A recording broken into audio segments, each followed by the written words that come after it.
you were on a reality show at one I point. did. I did. I was in front of the camera. It was How was fun. that? A lot of people told me don't do it. Like, don't do it. Oh my God, you're gonna ruin your career. I was like, how? Yeah. Because Depends on how you parlay it. right, because I'm gonna let people see who I am. I hope that won't ruin my career, and if it does, maybe I shouldn't have one. I don't know. So I did it, and it was an experience, and I think it actually helped me with what I do today, because when I work with talent and cast on set, I can understand. I've actually had cast members who don't know I've done a show before, and they're like, you don't know what it's like to be in front of this camera. Like, actually, I do. Actually, I do. This time, Right, right. how was that experience? How many Someone actually said that. how many seasons did y'all do? Yes. Narcissism. Shut up. You know what it's like. How many seasons did y'all do of that? Of Gossip Game 1. Okay. Yeah. We did pretty good in ratings, but they were like, no. Mm-mm, mm-mm. There's not enough, Let me not say that. Didn't come back. I don't know. Well, did You y'all don't want to see women with jobs. did Sorry. anybody fight or sleep with anybody's Jobs. I don't think that's very interesting. Because Right. well, as a storyteller, Kim, you know that all stories require conflict. Mm-hmm. If you don't have a conflict, like have a story, you don't have basically. a story, you don't have anything. You want to see the character go from A to B, that transformational arc and all that type of stuff.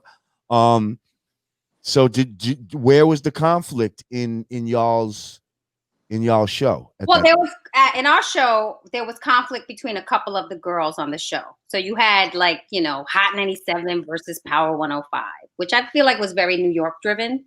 Right. And then you had the blogger versus the journalist. I'm right? starting to remember some of this. I saw a couple of episodes of this. Okay. Right. And so I think that was the conflict in my story. My conflict was with my ex-husband. So, I mean, and look, we was married back then and now we're not married. So, that conflict was real. Okay. So I think we allowed ourselves to be vulnerable, but, because we all had careers, there was just a level that we were going to take it to and not beyond that. And I don't know that that's the reason why it didn't come back. It was also, a lot of politics, I think, behind the scenes. So, we didn't get a second season, and everybody went on to do that. Talking about that show actually makes me a little emotional because I don't know if you guys are aware that Jazz Fly, who was a writer who was featured on the show, and that's when that show was where we connected. Like, I knew Jazz before we did that show, but I'm not familiar. This sounds familiar. Who is?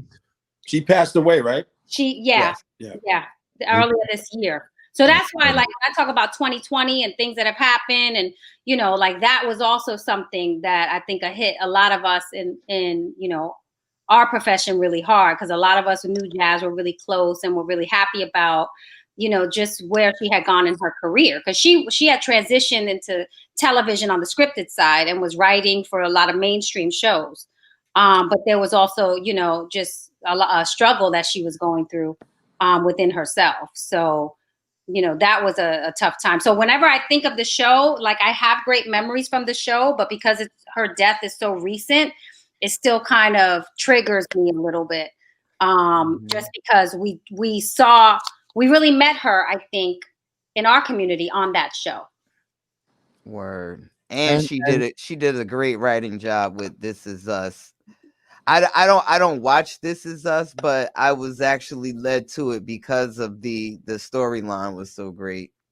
Yeah. Great He job. did a couple of really great shows. I think when she transitioned into scripted, and but it was tough for her because she was coming up. She was a writer. When you start to transition, especially from what we do into television is brutal. Like, I come from the source where it was like we were a team, we stuck together. We were like a family at the source. And with my career now, it's like you go from show to show. So, you know, you get contracted from one show. Like I'm doing a show now. I'm doing Growing Up Hip Hop now. Last time I did Love and Hip Hop season 10. Like, so you're moving within teams, and it's just a tough, I think, career to have, because every time you go into a new show, you're going into a whole new environment, a new way that they work, new people, and it's mean. It's mean in a TV room, and I say that when I reference Jazz, because I know some of the struggles she had in those writers' rooms. You know, some of those rooms she was the only Black writer. That's what I was waiting for this Right. to say that.